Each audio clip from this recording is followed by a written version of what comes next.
Jaya Radha Madhava Kunja Bihari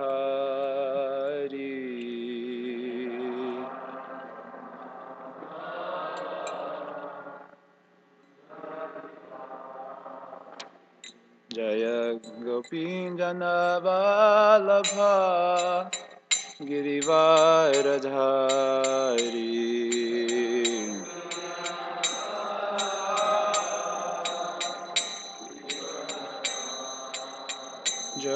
Jasodha Nandana Vraja Janaranjana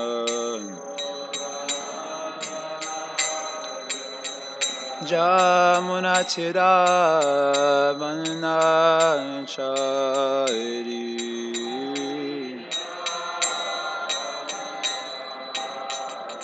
Jaya Radha Madhava Kunja Vihari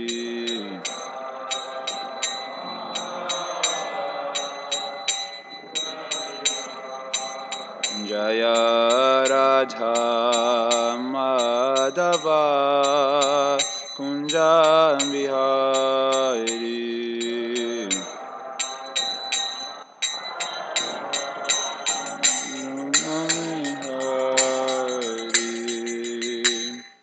Jayam Vishnu Pai Paramahamsa Parivrajacharya Shaturashatushi Srimad Sivangri Srila Prabhupada Ki Grantara Srimad Bhagvatam Ki Gaur Premanandi All glories to the Samandavodis All glories to Shri Shri Guru and Gauranga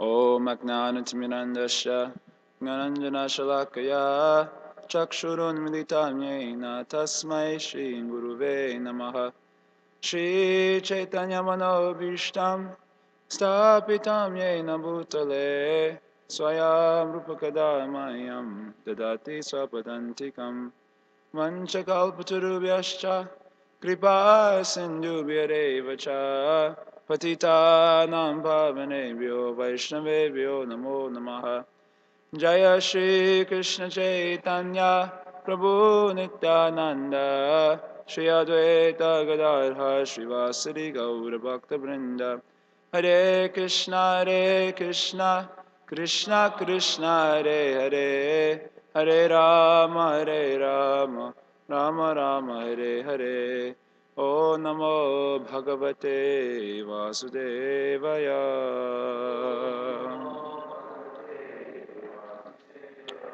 Om Namo Bhagavate Vasudevaya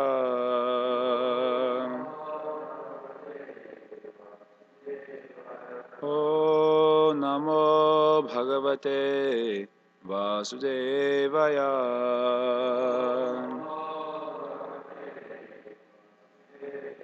Srimad Bhagvatam, Canto 6, Chapter 11, Text 22. Pumsa kila kantadhiyam swakayanam yasan pado divi bhumau rasayam naratya dvesha udvega adhir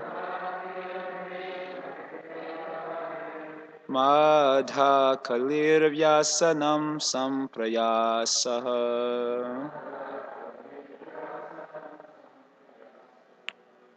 Hare Krishna.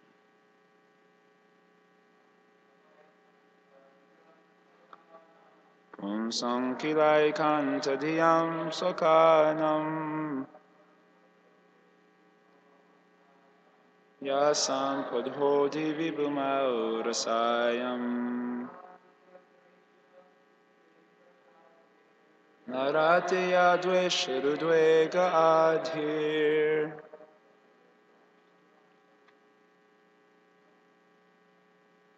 madhakale vyasanam samprayasa.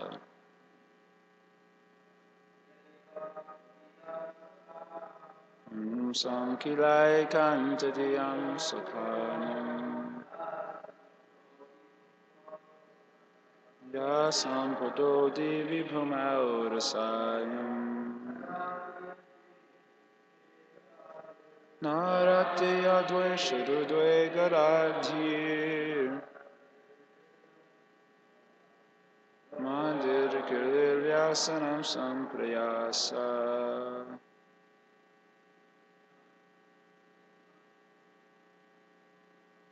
Pumsam kilai kantadiyam sakanam yasam padodi vibhumau rasayam Naratya dvesharudvegaradhir.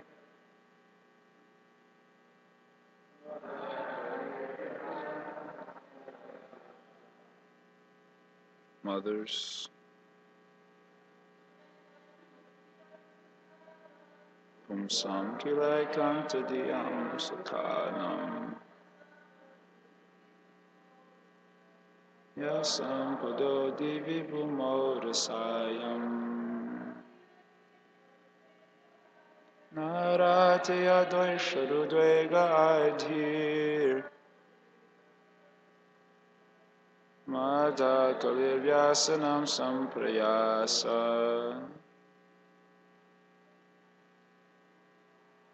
Pumsam kilai kantadiyam sakanam Yasam padodi vibhumodasayam Naratya dvaisharudvega adhir Madha kalivyasanam samprayasa. Pumsam, unto persons, kila, certainly, ekantadhyam, who are advanced in spiritual consciousness, swakanam, who are recognized by the Supreme Personality of Godhead as his own, yah, which, sampada, opulences, divi, in the upper planetary systems, bhumau, in the middle planetary systems, rasayam, and in the lower planetary systems, na, not, rati, bestows, yat, from which, dvesha, envy, udvega, anxiety, adhi, mental agitation, madha, pride, kali, quarrel, vyasanam, distress due to loss, samprayasa, great endeavor, Translation and purport by Srila Prabhupada Ki Jai. Translation. Persons who fully surrender at the lotus feet of the Supreme Personality of Godhead and always think of his lotus feet are accepted and recognized by the Lord as his own personal assistants or servants. The Lord never bestows upon such servants the brilliant opulences of the upper, lower, and middle planetary systems of this material world. When one possesses material opulence in any of these three divisions of the universe, his possessions naturally increase his enmity, anxiety, mental agitation, pride, and belligerence. Thus one goes through much endeavor to increase and maintain his possessions, and he suffers great unhappiness when he loses them. Purport in the Bhagavad Gita, chapter 4, verse 11, the Lord says, Ye yatam mam prapadyante tam sataiva bhajami aham. Mama vartmanu vartante manusha parta sarvashaha. Quote, as devotees surrender unto me, I reward them accordingly. Everyone follows my path in all respects, O son of Pritha. End quote. Both Indra and Vitrasura were certainly devotees of the Lord, although Indra took instructions from Vishnu to kill Vitrasura. The Lord was actually more favorable to Vitrasura because, after being killed by Indra's thunderbolt, Vitrasura will go back to Godhead, whereas the victorious Indra would rot in this material world. Because both of them were devotees, the Lord awarded them the respective benedictions they wanted. Vitrasura never wanted material possessions, for he knew very well the nature of such possessions. To accumulate material possessions, one must labor very hard, and when he gets them, he creates many enemies because this material world is always full of rivalry. If one becomes rich, his friends or relatives are envious. For Ekanta Bhaktas, unalloyed devotees, Krishna therefore never provides material possessions. A devotee sometimes needs some material possessions for preaching, but the possessions of a preacher are not like those of a karmi. A karmi's possessions are achieved as a result of karma, but those of a devotee are arranged by the Supreme Personality of Godhead just to facilitate his devotional activities. Because a devotee never uses material possessions for any purpose other than the service of the Lord, the possessions of a devotee are not to be compared to those of a karmi. Srila Prabhupada Ki Jai. So, Vitrasura is continuing to encourage Indra, assuring Indra that his endeavors to attack him will be successful and that he will attain his desired precious Swargaloka. He needed encouragement, so Vitrasura is being a good devotee and encouraging him. Here, Prabhupada points out in the very beginning of the purport that the extent of revelation one has of the absolute truth corresponds to the way that one wants the absolute truth. That's the beginning of the purport. So when one wants Krishna as matter, they get Krishna as matter. Because everything is Krishna ultimately. There can be nothing but, there's only one absolute truth. And there's only one truth. So everything is actually Krishna. And we, of course, make the distinction between Krishna and his energies. But it's only Krishna, just like we might make a distinction between the sun and the sun rays, but generally we just say the sun. There's a categorization within that, but there's only one truth. So then according to how you want that truth, then there's an extent of revelation of that one reality. So if someone wants Krishna as matter, they get Krishna as matter. Someone wants Krishna as Brahman, then they get Krishna as Brahman. If someone wants Krishna as Paramatma or Bhagavan, they get Krishna according to how they want Krishna. Or another way of putting that is according to the extent of devotion in one's heart, to that extent the absolute truth is revealed to them and in reciprocation with the devotion in their heart. Just as we've told the story many times, Srila Bhaktisiddhanta, this story he tells about you can't see the sun at night. You know the story I've told many times, you cannot see the sun at night. the one foolish king had a desire to see the sun at night. And so he has some sycophant followers. You know sycophant? Yes, man. Anything you do and say, they say yes, yes, yes, yes. Everything you do, you're like God to them. It's called sycophant. Understand this word? So he has some sycophant servants. He said, I want to see the sun at night. Now that is itself a foolish desire. It's an impossible desire. But the first sycophant servant said, we will make arrangements. So he took one candle and put it into the night sky. Did the sun appear with such frivolous attempt? So the sun did not come out. So then the second sycophant said, what type of fool are you? We need millions and millions of candlelight power. So he arranged in the city for there to be millions and millions of candlelight power. Did the sun come out that time? You can see the sun. Did not come out. So then the third type of sycophant follower, he was a scientist. So he said, this is fool. You're using candlelight power. We need electric power. He's a scientist, very clever. So he made for electrical power system. Did the sun come out at night? No, the sun did not come out at night. So then finally one minister said, you have all foolish servants. You understand? They're all foolish. You cannot see the sun at night. You can only see the sun with the help of the sunshine, isn't it? You see the sun with the help of the sunshine. Are you hearing? Don't sleep. You can see the sun at night only with the help of the sunshine, isn't it? By the help of the sunshine, you can actually see the sun.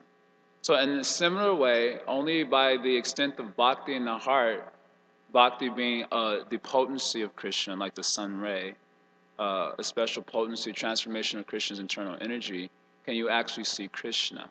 You understand? So only when bhakti is very strong in the heart, that's like a very strong illuminator that reveals the absolute truth according to the extent of bhakti in the heart. And when there's very little bhakti in the heart, that's like candlelight power. Understand? So then you're not getting much revelation.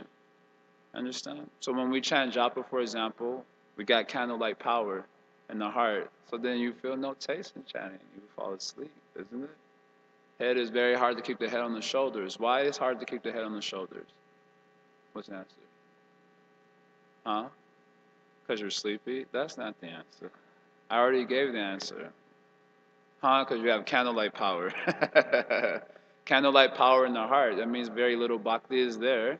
And we don't say no bhakti, but very little bhakti is there.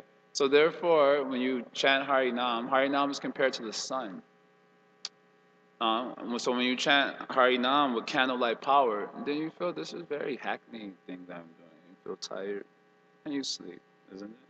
And when you have sun-like power, sunshine power in the heart, then when you chant Harinam, you feel ecstatic. You understand? Harinam being not different from Krishna, the absolute truth is reciprocating according to the devotion of one's heart. So the extent of experience really depends on the extent of devotion one has for the absolute truth. You understand? So this says darkness doesn't have any independent existence.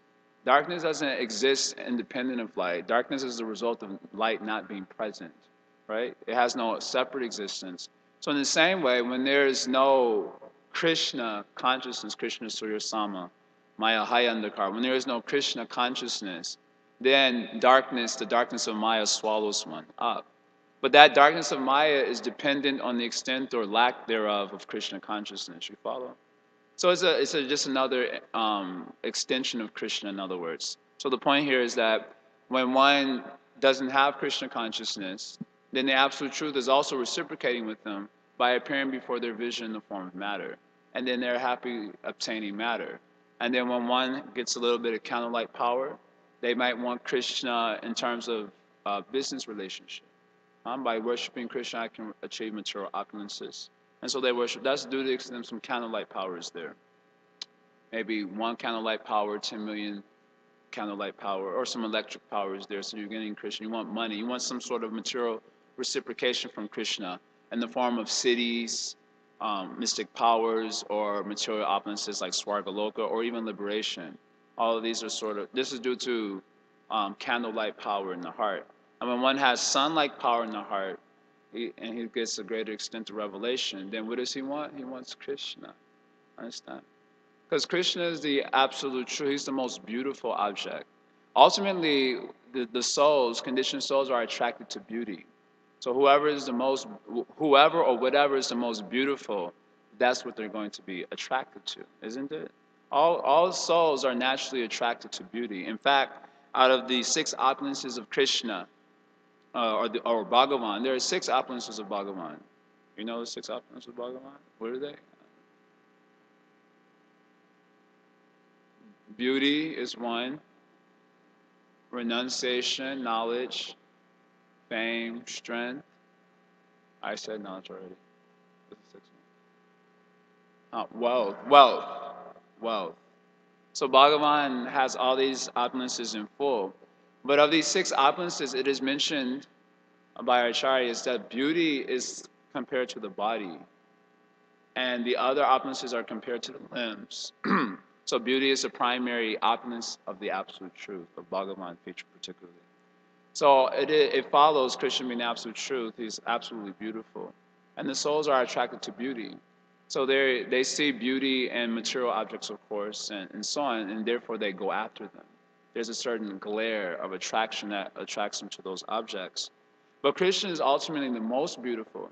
So if anyone actually sees Krishna, then they necessarily have to drop everything else and go after that Krishna.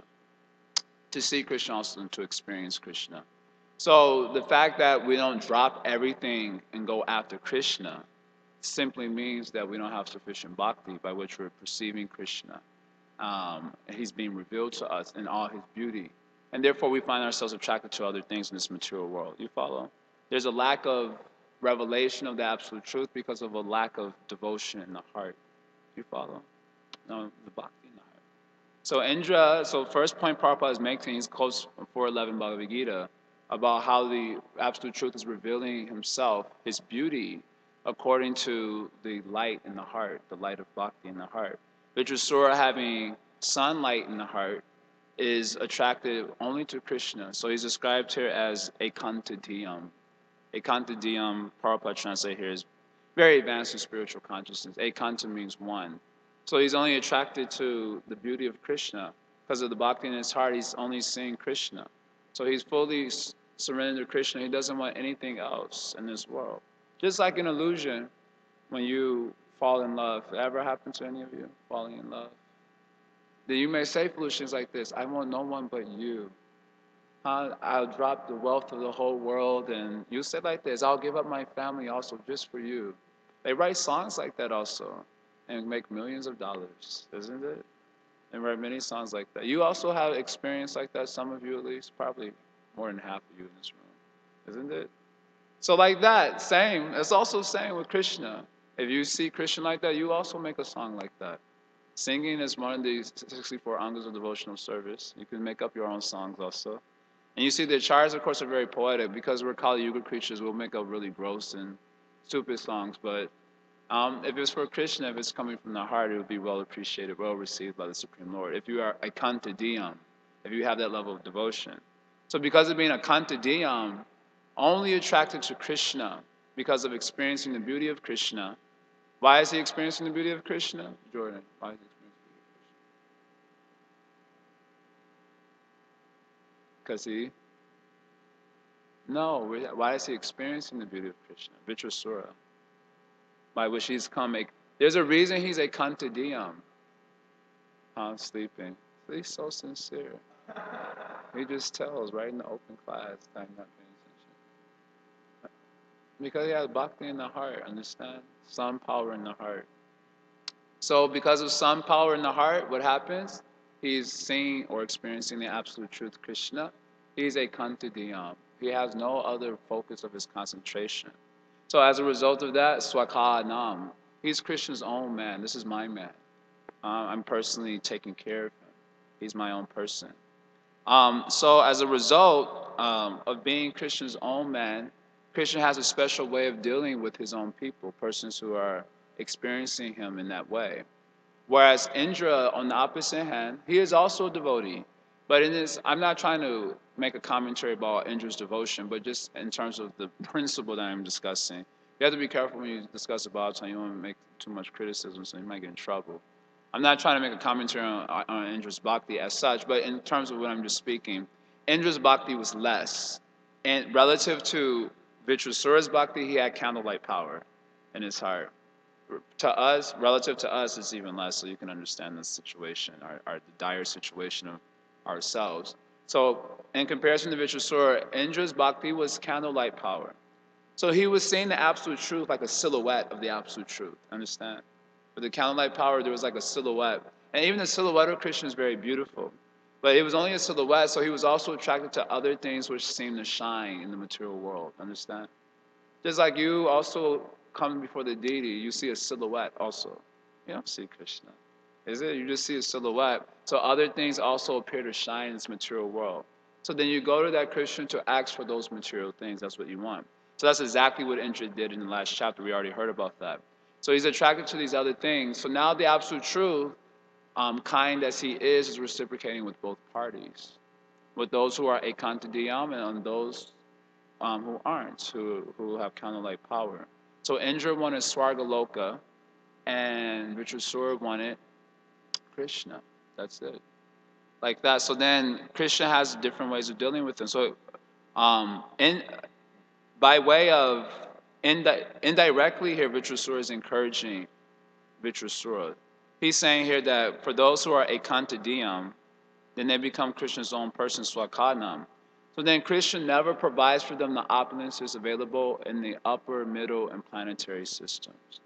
Yasampado divi bhumo rasayam.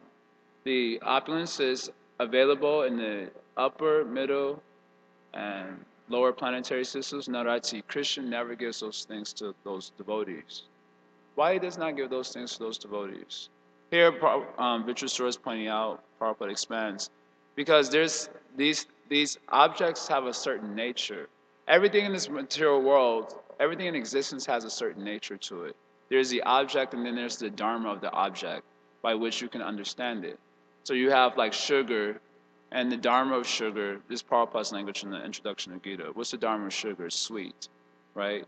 Sugar and salt look very similar, isn't it?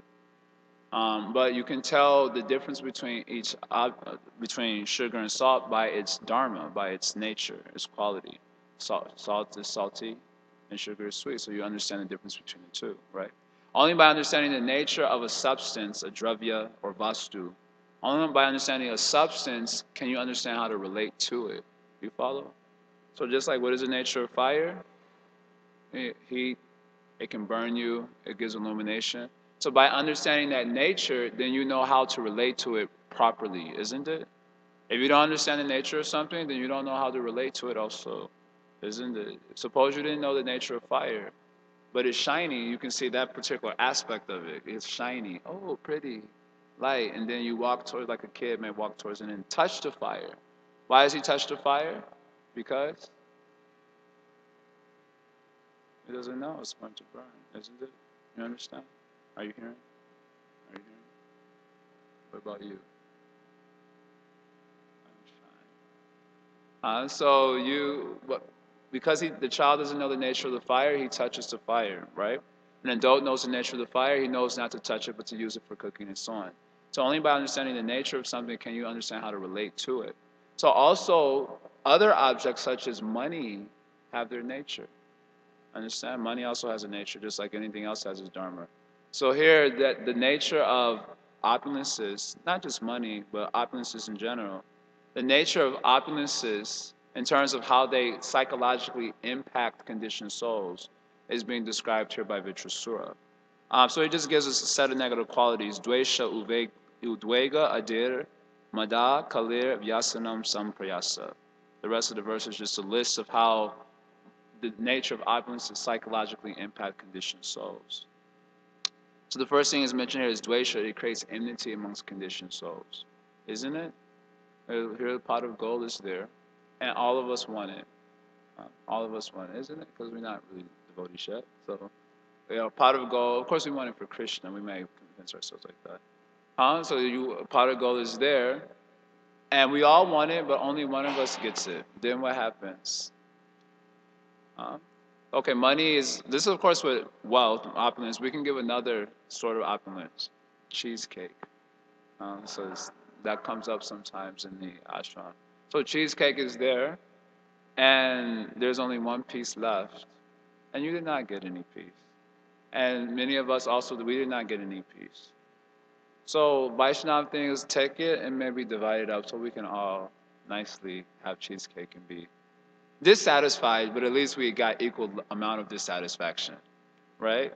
But then instead of doing Vaishnav thing about it, I take the cheesecake in front of all of you and then I eat all of it. Then I say, wow, that was really good. That was amazing. And you don't get to take it. Then what happens? You become my well-wisher? You become my well-wisher? And you become envious, isn't it? Your heart starts burning. What type of, he's not even Vaishnava, he doesn't even share anything. That is not Vaishnava. Like that, you'll start philosophizing because your sense gratification got smashed. So the first thing is with opulence, dvesha comes up in the hearts of the conditioned souls because they're competitors. So when one person is successful, they become distressed to see the success of others, isn't it? Bhaktivinoda Thakur in his Amar Jivan song, he describes like that in describing the nature of envy is that when others are suffering, paradukkha, when others are suffering, then sukhi, I become happy. This is very nice, very pleasing. You don't want to, of course, we don't articulate it like that, but somehow that you feel happy. Just like, for example, simple thing. When someone trips, you start laughing. You never wonder why you do that? Especially if someone, I was driving back from yoga class with Sankal one day, and we were on Lakeshore Drive, and while we were driving, the hood of their car just flew open. And we just started busting up laughing. We just couldn't help it. It just like, it looked funny, the way, it looked like someone's mouth had just opened in the middle of the street. So we just started laughing. That was like, this is the envious nature of the conditioned soul comes out. Someone trips on the ground, you just start laughing. Why you start laughing? Paradukkha, when others are suffering, then somehow you feel satisfied. Yes, you feel pleased, isn't it? And when others are doing well, parasukhi, when others are happy, then you feel distress. Nature of envy. So dvesha, udvega, one becomes an anxiety about the money. Opulence. Now I'm using money as an example.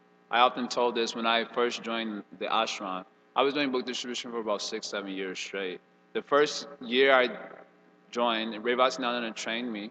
I was making like $200, $150, $200 on Sankirtan a day. And we had to pay a $200, they called it something like not a stipend, I forget the name they used it, but basically it was like rent, essentially. $200 rent to the temple, and then you could keep the rest of the money. So we were always having extra money, $400, $500 extra money in our pockets, basically. And I would keep it in the room locked up, but at the time we had a devotee living in the temple. I'm not going to mention his name, some of you might know him, but he was known to be kind of like a klepto.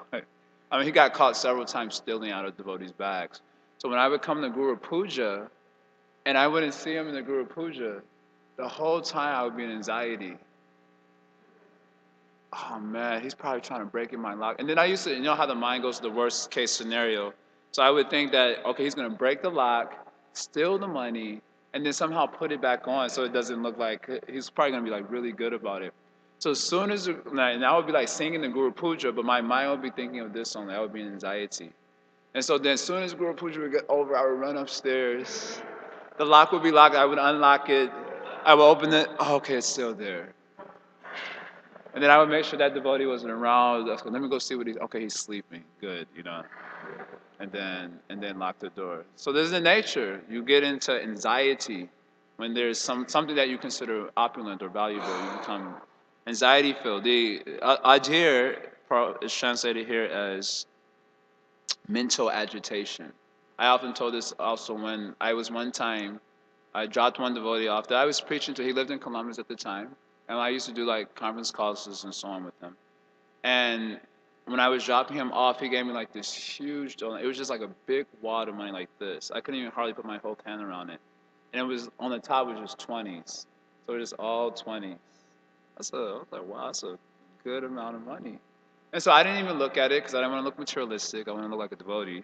So I just put it in the car after he gave it to me without even like showing my appreciation for how big the wad was. I just put it in the car and then embraced him. He laughed. And while I was driving home, my mind was agitated like anything.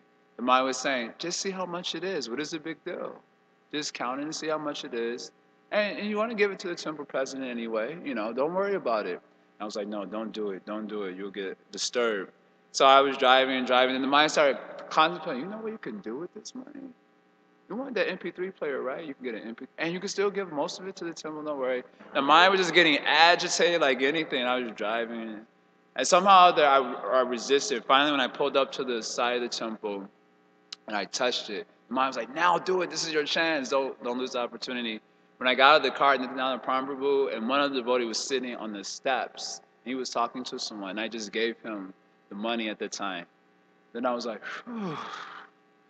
I got out of that one. Of course, you don't always win, but sometimes you do win. Anyway, I'm giving very simple examples to describe the nature of money, the dharma of opulence in this world. It creates mental agitation. Then madha means pride. One becomes proud when he has opulences because any type of opulence, also beauty, wealth. I'm using wealth as a common example because it's considered the worst out of all the types of opulences. Wealth is considered the most contaminating because with wealth, even if you're not beautiful, you can buy beauty, isn't it? You see that all the time in the material world. One lady, maybe I'll not mention her name, but she was very young, maybe 30 something. She married one man, he was like 95 years old, just on the verge of his death, you know? And when he died, he left her all the money, billions of dollars, like $1 billion estate. And this old man's family was furious because she married him just like right before he died. And then he left everything to her in this delusion. And so the family, they entered into a court situation. There was, competition for getting the money. So if you have wealth, even if you're not beautiful, at 95, you're not beautiful anymore. Beauty is gone a long time ago. But you can buy beauty because you have wealth. If you're not intelligent, it doesn't matter. I can buy intelligence. You can see in the modern world, that's what happens. They buy off all these intelligent persons to create very destructive things for the planet. Even though these persons know it is the wrong thing to do, but why do they do it? For money, they'll do it. So even if you're not intelligent, you can buy intelligence. Like this, and it goes on. By wealth itself, you're considered aristocratic just by having wealth. Just like you can see when you go to the airport, you have the first class men. That's how I kind of think of it. They call it first class. So first class means like first class men. But who are these first class men? Persons who have wealth. Otherwise, they're eating, sleeping, mating, defending just like any one of the animals in this material world, two-legged or otherwise. And yet they're considered first class men because they have wealth. So this is it. One becomes excessively proud by opulences. Kalir, quarrel. We've already given several examples that demonstrate quarreling. And then samprayasa, intense endeavor begins. Either when you don't have wealth, there's an intense endeavor to get it, and after gaining wealth, there's an intense endeavor to maintain it. Oftentimes leading to all sorts of criminal activities in an attempt to do so. And then ultimately, due to the ephemeral nature of matter, you lose it, vyasanam. Then you feel very distressed. So the idea of all these points, the point is that here's this sampada means wealth. This is the nature of wealth. This is how it psychologically impacts a conditioned souls. Why is this bad? Because by this type of psychological impact, how are you supposed to think of the absolute truth? How you will think of the absolute truth if you're psychologically impacted in this way? If all these characteristics start entering into your consciousness, pride and envy and anxiety, mental agitation, how you will chant Hare Krishna? Isn't it? You know very well. Someone tricked off with him that he told a little bit of a fib. Then he thought he might, because he was going to win a lot of money. Hundreds and thousands of dollars off of something he kind of didn't tell the truth on. Some 2 years ago. Then his friend kind of told on him. Then what happened? Then he was in anxiety. Now what will happen to me? So the whole morning he could not chant Hare Krishna. He mostly looks like that half the time anyway, but you can really see the worry in his face that time. Then Bhagavatam class, he was just, and then we were trying to talk. He didn't want to talk to anyone. He didn't want to have anything to do with anyone right now. He was in so much. How you would think of Krishna? There's a point, if you get psychologically impacted like this, how you will think of Krishna? Therefore, those who are Ekantadayam, Krishna's only wanting Krishna, and therefore Krishna's own man, he's describing here that Krishna generally does not give this thing to those such persons. He does not give this thing. Why it does not give this thing? Because this is the nature of this thing. It causes this impact. In fact, when Krishna shows special mercy, he generally takes these things away. Yasyaham anugrenami. Harishe tadananjanai. Shanai. Slowly, Shanai means step by step. Step by step, he takes all these things away. You say, oh, I really like this one. Krishna's like, oh, you really like that one? Yes, I really like that one. Okay, give me that. So. Then another thing comes up. Oh, this is okay. At least you kept this one. Oh, you really like that one too? Yes, thank you for letting me have. Okay, let me take that one off your head also. And then when Krishna takes everything away like that, Tato Adanam Tiajan Yasya, he takes everything away. Swajana, Dukkha Dukhitam. He takes everything away like that, then no one likes you anymore. That's the next step. You had opulences, and therefore everyone liked you because of your opulences. Then he takes opulences away. Then what happens? No one likes you anymore. Swajana, that means even your own friends and relatives, none of them like you anymore. Then what happens after that? Dukkha Dukhi, you suffer all the more. Step by step, various distresses. But how is that Krishna's mercy? The next verse it says, by this you get opportunity to now take the association of devotees seriously. Otherwise you will not take.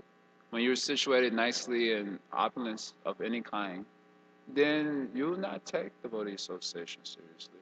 You only make a show. Like Queen Kunti says, you make a show. What is that? Janma Ishwarya Shutashi Vedamana Madapama. Na eva arhati abidatum vai. You only make a show. She says that you may say the name of Govinda, but it will be with no feeling whatsoever. Because you're nicely situated in opulence. How can you feelingly say? So Krishna wants to increase our feeling for him.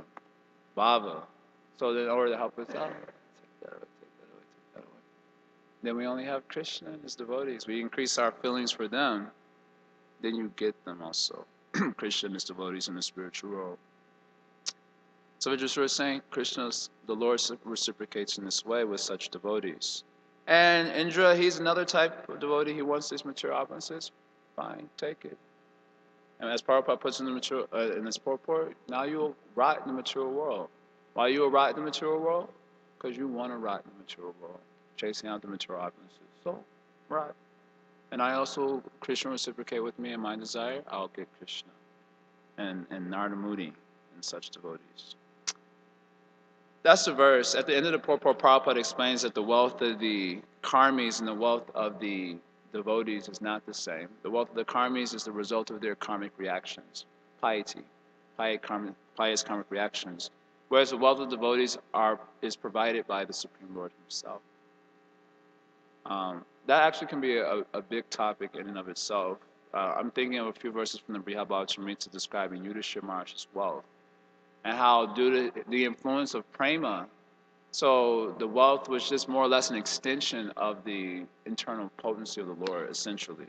In other words, the Lord is the husband of the goddess of fortune. So that wealth provided by the Supreme Lord for such devotees is just an extension of the spiritual reality. And therefore it cannot have such psychological impact. This situation is for persons who are still within the material world. Anyway, in short, the wealth is not the same. It's different. Like that. I'm not elaborating on that point so much because I already gave a long class and I wanted to on the first part. So that's going to be my discussion for now. There's some questions are there. Very much. Hare Krishna. I was wondering if you could speak just a little bit about how in spiritual relationships of the devotee with Krishna, the taste is coming not from the situation, the position, the possessions. Because at least my experience from relationships in the material world is they're so dependent on situation and position and all these different things. But I'm thinking of one of your favorite examples of Kulavitra Sridhar. So many other examples are there.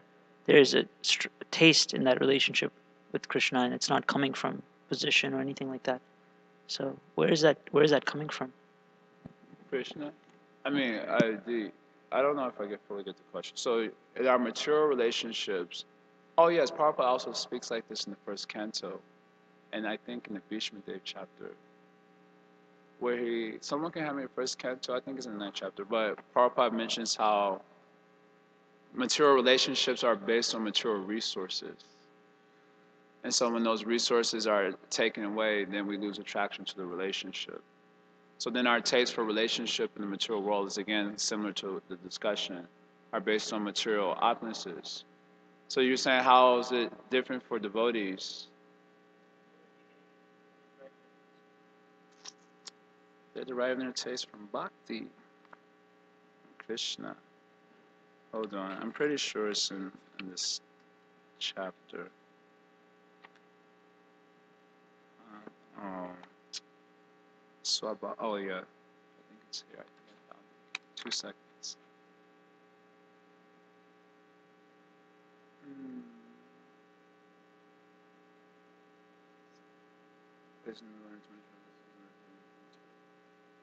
Oh yeah, I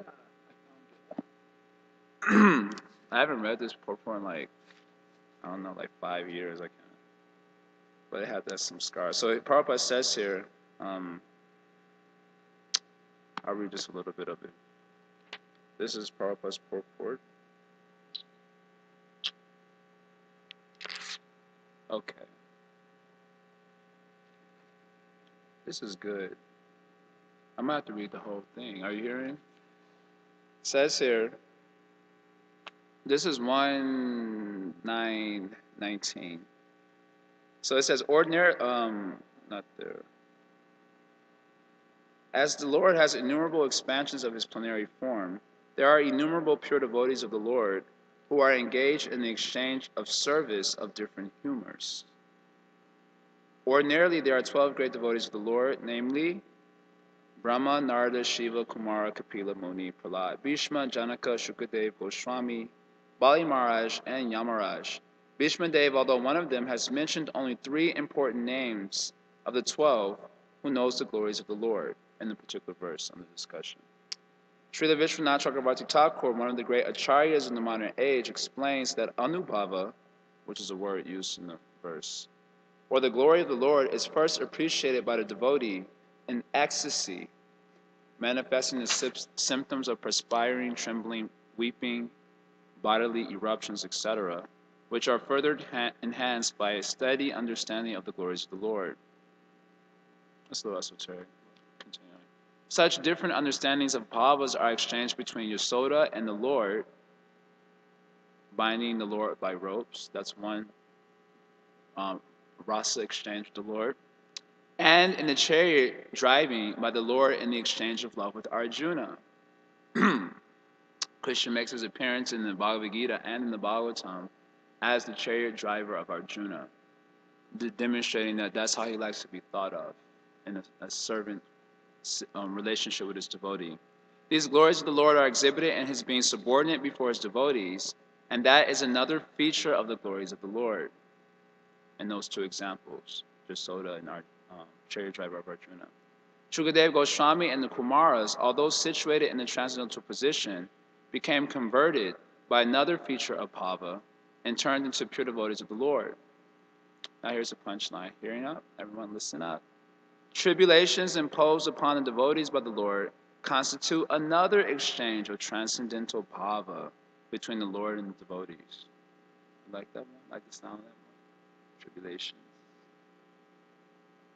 The Lord says, I put my devotee into difficulty, and thus the devotee becomes more purified in exchanging transcendental bhava with me. Understand? Like the sound of Krishna's personality? This is the nature of his personhood. Placing the devotee into material troubles necessitates delivering him from the illusory material relations, which are so attractive to us. The material relations are based on reciprocation of material enjoyment, which depends mainly on material resources. That's how this came to my mind. Therefore, when material resources are withdrawn by the Lord, the devotee is 100% attracted toward the transcendental loving service of the Lord. Thus, the Lord snatches the fallen soul from the mire of material existence. Isn't that nice? You like that? You may not like the sound of it, but the last part is nice. You get Krishna at least. The ideas are material. The taste that we get from material relations are based on material resources. They have some ability to make us laugh, or joke around, speak clip or chalpo that we also like to participate in, or they have money, or they have beauty, and I'm attracted to their beauty, or sexual prowess, etc. So it's based on these particular factors. So how are devotional relationships different? Devotional, and what is the taste that we derive from, if it's a real devotional relationship, what is the taste that we derive from devotional relationships? It's the exchange of Krishna consciousness, essentially. It's the exchange of Krishna consciousness. The taste that we are deriving comes from an increase of faith that comes as devotees exchange on the level of Krishna consciousness. Because taste is just a transformation of Shraddha at a more mature stage. And so, the taste that we derive when we're having a devotional exchange with devotees comes from us keeping the principle of Krishna in the center. And then as we do so, our faith is increased in Krishna. And as our faith is increased, then we become, we find it very tasty and pleasing. As that verse I was quoting for so many couple of years, well, I forget it now. Parasparam anukatanam pavanam bhagavat yasha. What is it? Mito ratir mito tushtir nivriti mita atmanaha. So the verse says that devotees should learn how to exchange love with one another. How? By Bhagavat Yasha, gathering together and glorifying the Supreme Lord.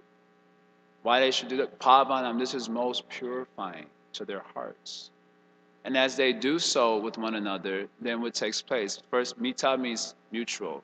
Mita rati, there is mutual development of rati. Rati means devotion for the Lord.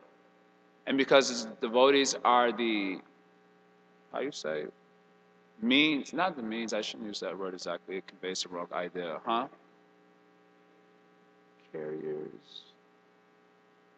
Not the word carriers. The devotees are, because these are the devotees who have assisted in my development of love for Krishna. By increasing my faith, there's also mutual rati for one another.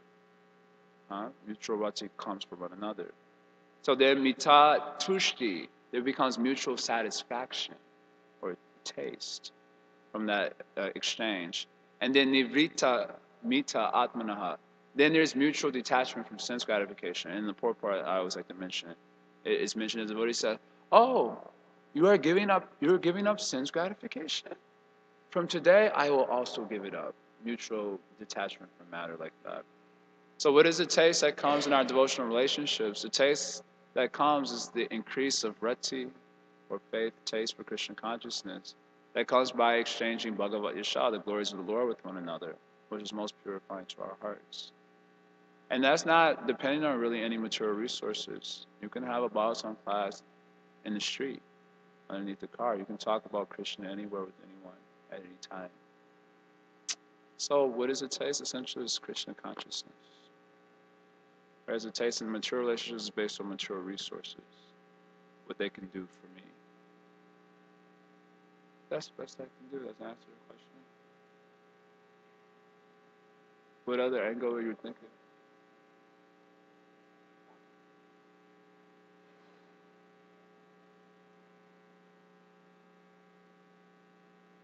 He's having a relationship with Lord Chaitanya, and it seems to be beyond. I mean, the material situation is just, you could say, like a, I don't want to, like a medium for something higher. For us, it becomes the end all and be all. The situation, the positions of the people involved. But for Kulavitra Sridhar, his position as a banana leaf seller is just a medium to have a sort of exchange with Lord Chaitanya, and that's where he's really driving his taste. And I was thinking of, there's other examples also, where the situation is just is a medium to have a certain type of exchange with the Lord, from which they derive a certain type of taste. That's what I was trying to understand. Where is that coming from? That's coming from prema, from love of God. How do we hope to understand it logically? As such, they have prema bhakti. If we know what is prema, it means a state of complete relishment in Krishna consciousness. And the emotional states of prema are completely inconceivable. As we know, if you read the second part of the Bhakti Rasamrita Sindhu, they're 33 Vyabhichari Bhavas, these transformations of emotional states. And they're compared to waves coming out of the ocean with devotees, Sthai Bhava, or his prema, essentially. So just like waves are coming out of the ocean constantly, so these emotional states are coming out of their being at every moment. And they come out, they heighten a particular Sthai Bhav situation, enter back into the ocean, and then another one comes out. It's completely inconceivable. They're transcendental, which is a state of bhakti rasa. This is what bhakti rasa means, actually. Bhakti rasa means the combination of all these various anubhavas and vyabhichari bhavas, satvika bhavas. It's creating a state of relishment. The material world, whatever's happening in the material world, is totally inconsequential. So it's the taste of pure Krishna consciousness. In other words, that's giving such high relishment. Material world is totally inconsequential. So I mean, I don't know if you're looking for like a more like sort of logically technical answer, but that's the answer. They have prema bhakti, which is prema is itself a state of relishment, and it causes one to relish. Bhava is also described in this way. It is itself is relishment, and it also causes one to relish Krishna consciousness. In other words, just by having bhava or prema, you're relishing Krishna consciousness. Then it also causes one to relish, Krishna and his associates and so on. So it's totally, what is it? It is prema. It is love of God that is causing that. Yeah.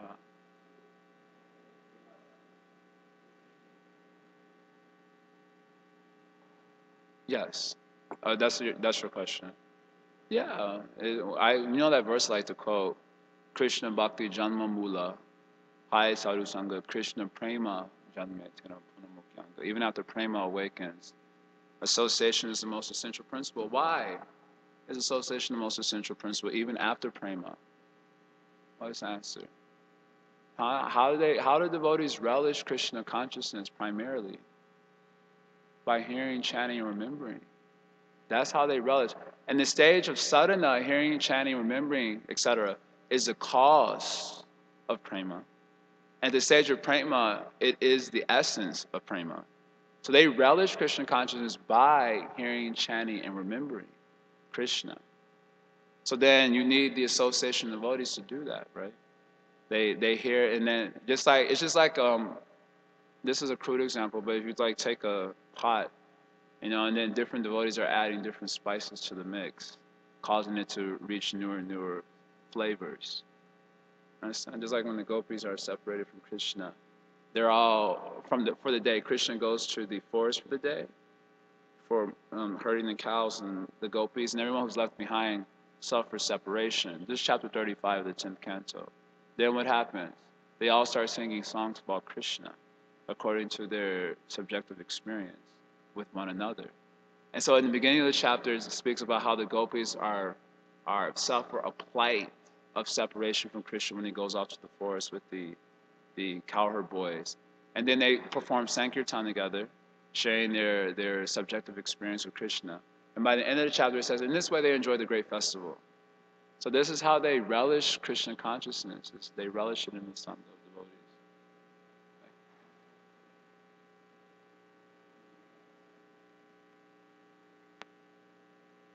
I think. Thank you. I think you give the answer that the faith is the most important thing. So I was asked. My question was like this: that is there any demarcation line that whether we are getting taste just because of our material association or because of a spiritual association? Because sometimes people might, or sometimes we also feel good. Okay, we are in Krishna conscious because of some material things also. So is there any demarcation to judge ourselves that whether we are getting taste of Krishna consciousness is just because of our faith or just because of some other thing? But you told that the faith is the main factor, right? You gave the answer, I think. Yeah, I said that Yeah. taste in Krishna consciousness is a transformation of faith or a more mature stage of That was faith. my question. Yeah, Prabhupada would usually say virakti, quoting this verse. How's it go? Bhakti parishanu bhavo virakti, virakti. Prabhupada would say by detachment from matter. And you know very well, this is easy to do. You chant Hare Krishna, and what do you think about? You know, doesn't take very long to figure out. Am I getting taste for Krishna consciousness means like this intense absorption and the various angas of bhakti. You know, especially like chanting and hearing and so on. So if your head, doing this circle thing while you're dropping, then I don't have much taste yet. That's one factor. You're chanting japa and your mind goes to all sorts of material subject matter. Then the taste is not there yet. Even at the stage of nisha, one is very absorbed, but his mind may go to material subject matters. And even like unknowingly, he doesn't know how the mind is taken to such subject matters. So you said what are the factors that will we can demark? You can read the Madhurya Kandamini for more detailed discussion of subject matter. But Prabhupada has given this detachment from matter, taste for the angas of bhakti. You don't get tired, you don't get distracted, like that. You can read more Madhurya Kandamini for more detailed discussion. That is essential, simple. Okay, you can. You want to add something?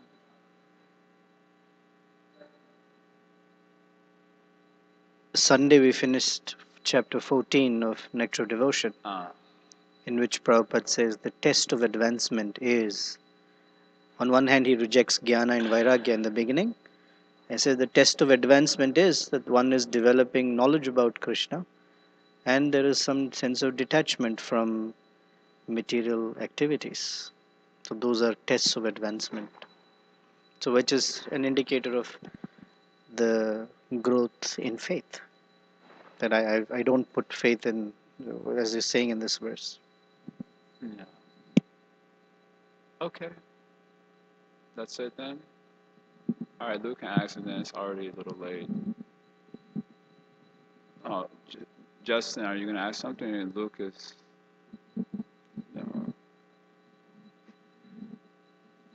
Hare Krishna. I don't know if it's on Justin's behalf, but maybe he's also wondering this thing. I wonder, Prabhu, would you say it can become like a distraction to be overly concerned or contemplative of how we are advancing in Krishna consciousness? I say that because,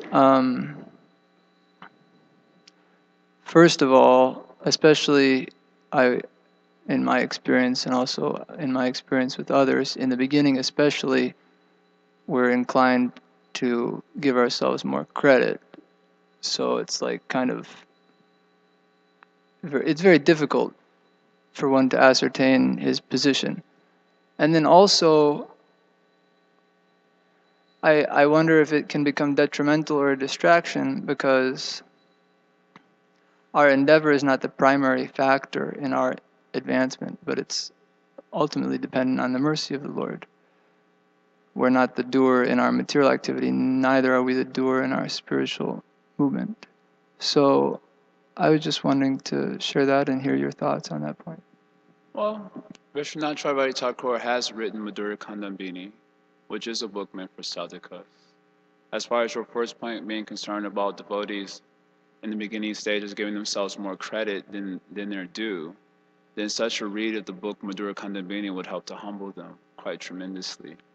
In fact, I remember Andrew Prabhu mentioning to us one time that when he read the Madhurya Kandambini, he said he just went into a plight of depression and saying that I'll never attain Krishna consciousness in his life. Such was the result of his reading Madhurya Kandamini, which nicely explains each different stage of devotional service and the type of consciousness one has on each particular stage. So that sort of information could help with the first point that you mentioned about a person giving themselves more credit than they're actually due. Especially when you read the Madhurya Kandamini, you can clearly see that, oh my God, this one I'm suffering from, that one I'm suffering from. As far as being overly concerned about one's advancement, as a general point, Bhaktivinoda Thakur, I know he instructs in the Chaitanya Shikshamrita at the end of the sixth rainfall, after his discussion of the various stages of devotional service, that one should be attentive to his progress, seeing the The language he uses is something like saying what he has done today and saying how much he has improved the next day.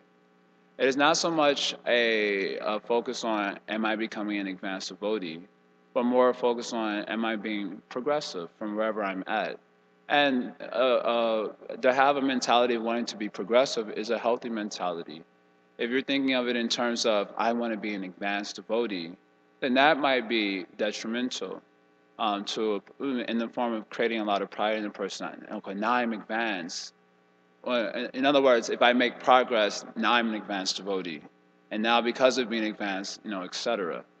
That's probably not a good way of thinking about it. But to want to be progressive is natural for any soul in general.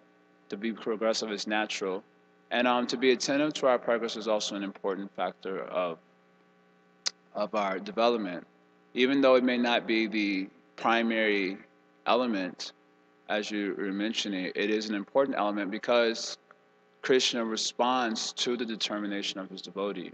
So although Krishna is devotee, etc., just like the pastime we'll be getting into over the Damodarasakam month between Krishna and Jasoda, and so Vishwanath Chakravarti describes that in the competition between Krishna and his devotee, the devotee always comes out on top.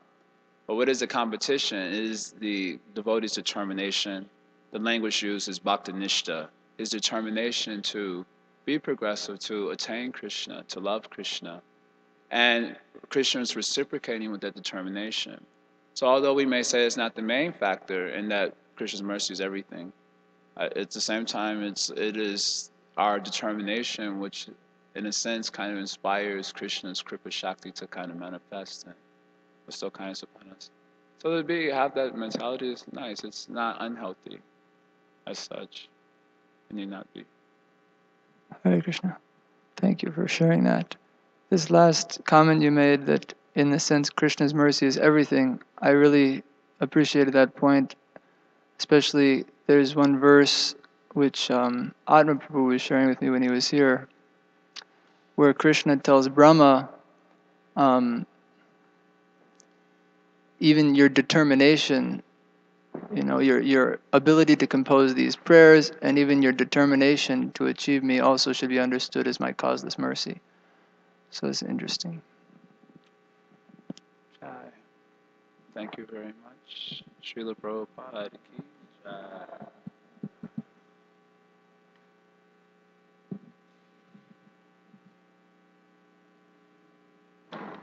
Hare Krishna, we have a brahmachari meeting downstairs in the presentation room. See you there.